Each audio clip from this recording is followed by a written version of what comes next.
اللہ الرحمن الرحیم۔ فرعون مصر کا بادشاہ اور خدائی کا دعویٰ کرنے والا ایک منکر اور سرکش انسان تھا۔ اس کا اصل نام ولید تھا۔ اس کا نام تاریخ کے ان ملعون اور بدبخت لوگوں میں سر فہرست ہے جنہوں نے اللہ سبحانہ و تعالیٰ کی وحدانیت کا انکار کرتے ہوئے اپنے خدا ہونے کا دعویٰ کیا۔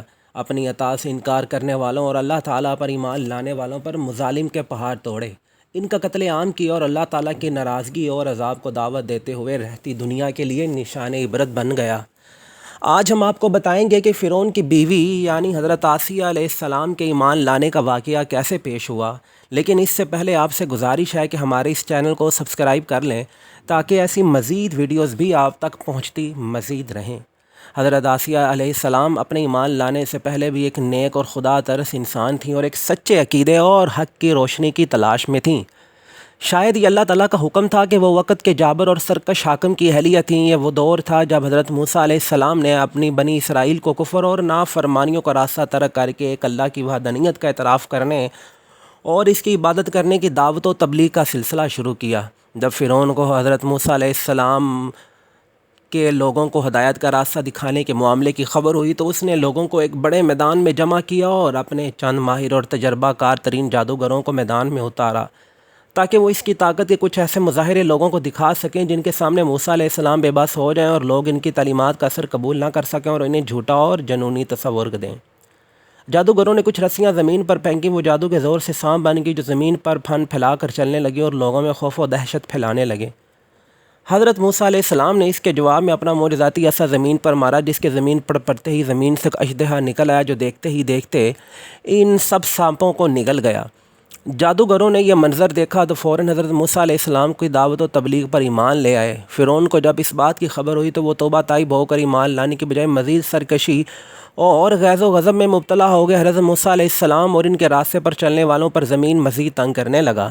ادھر فرعون کی بیوی حضرت آسیہ علیہ السلام کو جب اس ایمان افروز واقعے کی خبر ہوئی تو انہوں نے حضرت موسیٰ علیہ السلام کی تعلیمات کی حقانیت کو پا لیا اور فوری طور پر آپ پر ایمان لے آئیں، لیکن انہیں معلوم تھا کہ حق اور ایمان کے راستے پر چلنا اس ملک کے کسی بھی کونے میں آسان نہیں تھا، اور پھر وہ تو خود فرعون کے اپنے گھر میں مقیم تھیں، اس لیے انہوں نے اپنے خاوند سے اپنے ایمان لانے کا ذکر نہیں کیا۔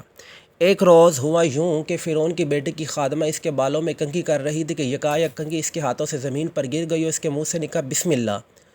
اس پر فرعون کی بیٹی نے خادمہ سے پوچھا، کیا میرا باپ فرعون خدا نہیں ہے؟ خادمہ نے جواب دی، نہیں، تیرا باپ خدا نہیں ہے، بلکہ خدا تو اللہ سبحانہ تعالیٰ جو میرا، تیرا، تیرے باپ کا اور سب کا خدا ہے۔ فرعون کی بیٹی نے پھر پوچھا، کیا یہ بات میں اپنے ابو کو بتاؤں؟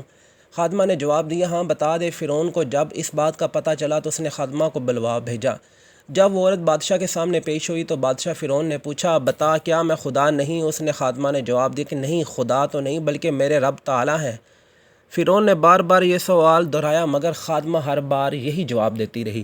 فرعون ایک بار پھر آگ بگولا ہو گیا اور اس نے اپنے خادموں کو حکم دیا کہ فوراً ایک تانبے کا برتن لے کر آؤ اور اس میں تیل ڈال کر اسے خوب گرم کرو حتیٰ کہ وہ تیل کھلنا شروع ہو جائے، اور اس عورت کے بیٹوں کو اس کے سامنے ایک ایک کر کے اس تیل میں ڈال دو تاکہ وہ جل کر بھسم ہو جائے۔ حکم کی تعمیل ہوئی، جلد ہی بڑے برتن میں ڈالا گیا۔ تیل آگ کی تپش کے باعث کھول رہا تھا۔ خادمہ کے بیٹوں کو ایک ایک کر کے کھولتے ہوئے تیل میں ڈالا جانے لگا۔ اس کی بیٹی اس کے کھولتے ہوئے تیل میں گرتے ہی جل کر راکھ ہو جاتے تھے۔ فرعون کے خادموں نے اس عورت کے سبب بیٹوں کو اپنے ماں کے آنکھوں کے سامنے جلا ڈالا۔ ایک ماں جو اپنے بچوں کو معمولی سی تکلیف پہنچانا بھی برداشت نہیں کرتی، اپنی آنکھوں کے سامنے انہیں جل کر راکھ ہوتا دیکھنا اس کے لیے کتنا تکلیف دہ ہوگا وہ دیکھنا محال تھا۔ اب خادموں نے اس عورت سے وہ آخری بچہ چھیننے کی کوشش کی جو شیر خوار تھا اور اس کی گود میں تھا۔ اس پر اس کی ممتا تڑپ اٹھی، وہ چیخنے چلاتے ہوئے فریاد کرنے لگی کہ تم نے میرے سب بیٹوں کو مار ڈالا ہے، اس معصوم شیر خوار بچے کو تو اتنا بے دردی سے مت مارو۔ قریب تھا کہ وہ مظلوم خادمہ اپنے بچے کی جان بچانے کے لیے اپنے عقیدے سے پسپائی اختیار کر لیتی، لیکن اللہ کے حکم سے شیر خوار بچے کو زبان عطا ہوئی اور اس نے یہ روح پرور الفاظ کہے، اے ماں غم نہ کر اور انہیں آگ میں ڈال لینے دے، بے شک دنیا کا عذاب آخرت کے عذاب سے کہیں زیادہ ہے۔ اور یوں اللہ پر ایمان لانے کی سزا کے طور پر اس خادمہ کے سارے بیٹوں کو فرعون نے صفاقی سے اس کی آنکھوں کے سامنے قتل کروا دیا۔ پھر فرعون نے اپنی بیوی حضرت آسیہ علیہ السلام کو اس واقعے کے بارے میں بتایا کہ کیسے اس نے کسی اور کی خدائی کا دعویٰ کرنے والی خادمہ کے بیٹوں کو اس کی آنکھوں کے سامنے زندہ جلایا۔ حضرت آسیہ علیہ السلام جو اب تک اپنے ایمان لانے کی بات اپنے خاوند سے چھپائے ہوئے تھیں، یہ بات سن کر کانپ اٹھی اور بلند آواز میں کہا، تجھے بربادی آ جائے وہ کون سی چیز ہے جس نے تجھے اللہ تعالیٰ کے سامنے سرکشی اور گمراہی کے لیے اکسا رکھا ہے؟ یہ الفاظ سن کر فرعون حیران رہ گیا اور اس نے پوچھا کہ کیا تجھے بھی اس آدمی کی باتیں سننے کے بعد کسی جنون نے آن گھیرا ہے؟ اس پر حضرت آسیہ علیہ السلام نے جواب دیا، یہ جنون نہیں ہے، وہ آدمی اللہ کا نبی ہے اور اس آدمی کی باتیں برحق ہیں۔ اس ساری کائنات کا مالک اللہ تعالیٰ ہے۔ اپنی بیوی کے ایمان لانے کا انکشاف ہونے کے بعد فرعون پہلے تو انہیں لفظی حملوں اور طعن و تشنیع کی اذیت دیتا رہا اور اپنے عقیدے سے باز آ جانے کے لیے دباؤ ڈالتا رہا، اور پھر اس نے حضرت آسیہ علیہ السلام کی والدہ سے کہا کہ وہ اپنی بیٹی کو منع کریں۔ حضرت آسیہ کی والدہ نے بھی علیحدگی میں اپنی بیٹی سے بات کی اور انہیں فرعون کی بات مان لینے کو کہا، لیکن آپ نے حق کا راستہ چھوڑنے سے انکار کر دیا۔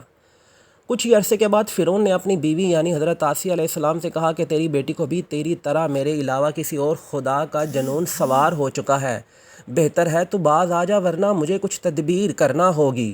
لیکن اللہ کی یہ نیک بندی اپنے فیصلے میں اٹل رہی اور اپنے عقیدے پر سختی سے کار بند رہی۔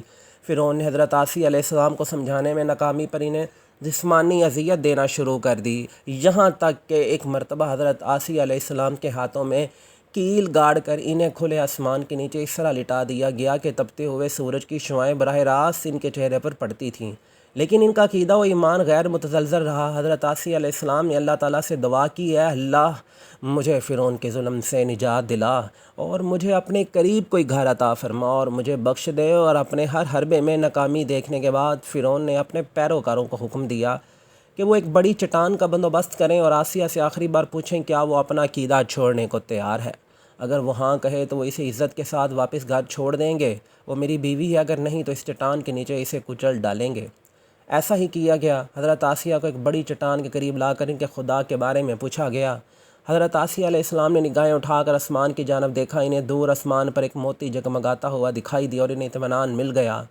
انہوں نے ایک مرتبہ پھر اللہ سبحانہ تعالیٰ کی کبریائی بیان کی اور اللہ تعالیٰ کے حکم سے ان کی روح قبض کر لی گئی اور خادموں نے ایک بے جان جسم پر ہی ایک بھاری بھرکم چٹان گرا دی۔